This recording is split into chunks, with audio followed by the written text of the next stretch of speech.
आज के इस आधुनिक युग में एक तरफ तो दुनिया चांद पर पहुंच गई है, लेकिन दूसरी तरफ एक ऐसा भी गांव है जो कि पूरी तरह से मूल सुविधाओं से दूर है। यानी कि हर वो उस सुविधा से कोसों दूर है जो आज के टाइम पर जीवन जीने के लिए आवश्यक है। वैसे तो हमारा देश अतिथि देवो भव वाला देश है, यानी कि मेहमान बरकत का बाइस होता है। जिस घर में मेहमान आते हैं कहते हैं कि उस घर में बरकत भी आती है, और जब मेहमान घर आता है तो मेजबान भी खुश हो जाता है और हर तरीके से अपने मेहमान की सेवा और खुशामद करता है और तरह तरह के व्यंजन बनाकर अपने मेहमान को खुश करता है। लेकिन वहीं पर दूसरी तरफ एक ऐसा भी गांव है जहां के लोग दुआ करते हैं कि उनके घर कोई मेहमान न आए, और उसके पीछे का कारण सिर्फ इतना है कि जिन समस्याओं से वो जूझ रहे हैं वो नहीं चाहते कि उनके घर आकर मेहमान भी उन समस्याओं से जूझें, क्योंकि उनकी सबसे बड़ी जो समस्या है वो समस्या है पानी की। उस गांव में लोगों के पास पीने के लिए कोई साफ सुथरा पानी नहीं है और ना ही पीने के पानी का कोई वहां पर सुविधा उपलब्ध है।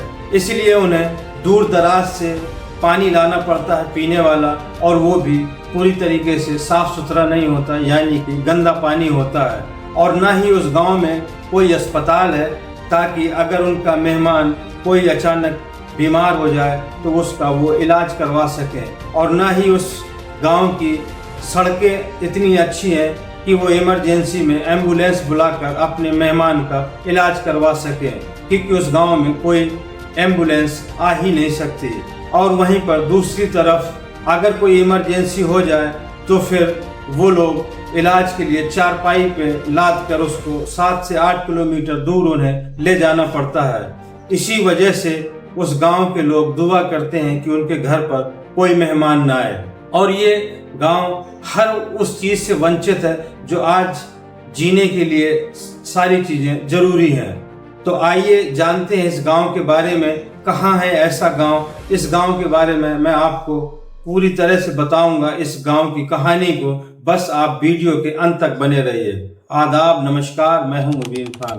आज की जो सच्ची घटना की कहानी है वो कहानी है झारखंड के जमशेदपुर जिले की, और उसी जमशेदपुर जिले की एक पंचायत है नारदा पंचायत, और उसी नारदा पंचायत का एक गांव है कोरांड कोचा गांव।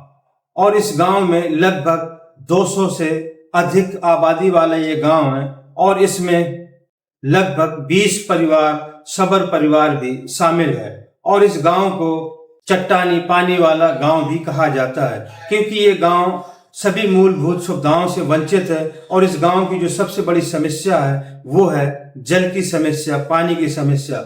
वैसे तो इस गांव में 4 जल मीनारे हैं, लेकिन किसी में टंकी नहीं है तो किसी में बोरिंग नहीं है। इसीलिए मजबूरी में लोगों को गांव से बाहर दूर जाकर 7 से 8 किलोमीटर दूर एक नदी पड़ती है जिसकी पतली धारा बहती है।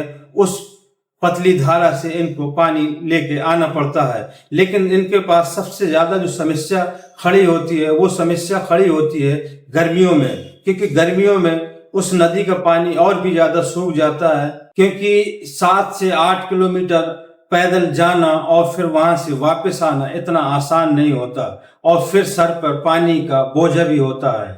और सबसे ज्यादा उन महिलाओं को दिक्कत का सामना करना पड़ता है जिनके बच्चे छोटे होते हैं या गोद में होते हैं।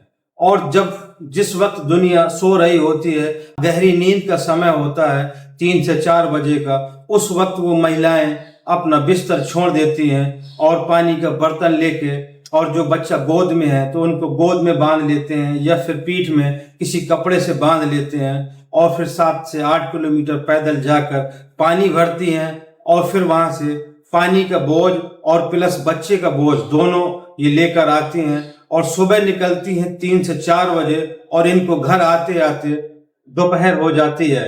अब आप सोच के देखिए कि अगर हमें आज 1 से 2 किलोमीटर पैदल भी चलना पड़ता है तो हम लोग पसीने पसीने हो जाते हैं, लेकिन ये महिलाएं 7 से 8 किलोमीटर जाती हैं और फिर 7 से 8 किलोमीटर वापस आती हैं, और सर में पानी का बोझा होता है और साथ में गोद में बच्चा भी होता है। जिससे इनको खासी परेशानी का सामना करना पड़ता है। और ये ऐसा 1 या 2 दिन का मामूल नहीं होता, ये प्रक्रिया हर रोज की होती है। सुबह उठते ही इस प्रक्रिया को करना होता है, क्योंकि पीने के लिए और कोई साधन भी नहीं है और ना ही नहाने धोने के लिए कोई साधन है। इसलिए मजबूरी में हर रोज इन्हें पानी लेने जाना पड़ता है। और उस नदी का पानी भी इतना साफ सुथरा नहीं है कि कहा जाए नदी का पानी बिल्कुल शुद्ध है और साफ सुथरा है। गांव में कोई अचानक बीमार पड़ जाए या फिर किसी महिला का प्रसव पीड़ा उठे, यानी कि डिलीवरी, बच्चे की डिलीवरी होनी हो, तो फिर इनके पास एम्बुलेंस की भी सुविधा नहीं होती है। और एक ही विकल्प होता है कि वो चारपाई में रखकर फिर 7 से 8 किलोमीटर लोग दूर अस्पताल ले जाते हैं और वहां पर फिर इलाज करवा कर फिर उसी प्रक्रिया से इन्हें गुजरना पड़ता है। और साथ में ही इस गांव में कोई स्कूल भी नहीं है और इसी वजह से यहाँ के बच्चे पढ़ाई से भी वंचित रह जाते हैं। और जब बच्चे पढ़ाई से दूर होते हैं तो फिर इनके सामने बेरोजगारी का भी संकट मंडराने लगता है और इनके पास सिर्फ एक ही विकल्प बचता है कि फिर ये जंगलों में या फिर पहाड़ों में जाकर लकड़ी काटते हैं और उनको बाजारों में सस्ते दामों पर बेच कर आते हैं। वहीं पर इनकी महिलाएं घरों में दोना और पत्तल बनाकर उसको बेचकर अपना जीवन यापन करते हैं। तो इनके सामने कई सारी समस्याएं खड़ी रहती हैं।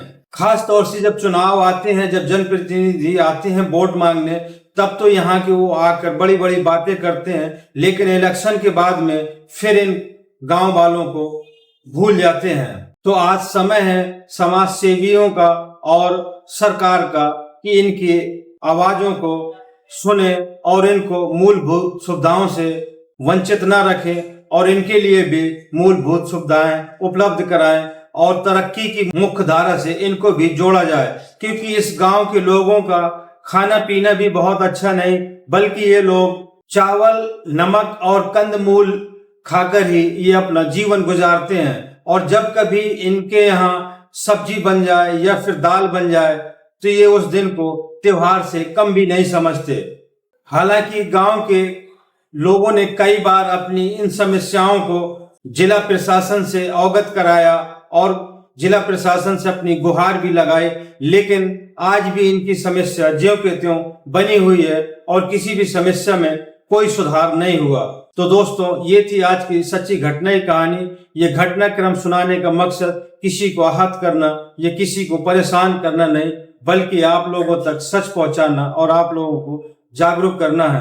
तो दोस्तों, अगर ये वीडियो आपको अच्छा लगा हो तो ज्यादा से ज्यादा लाइक करें, कमेंट्स करें और अगर मेरे चैनल पर नए हों तो ज्यादा से ज्यादा चैनल को सब्सक्राइब करें। और दोस्तों, आपकी जो भी राय हो इस गांव के बारे में तो आप अपनी राय जरूर कमेंट बॉक्स में दें और ये भी बताएं कि आप ये मेरा वीडियो कहां से देख रहे हैं।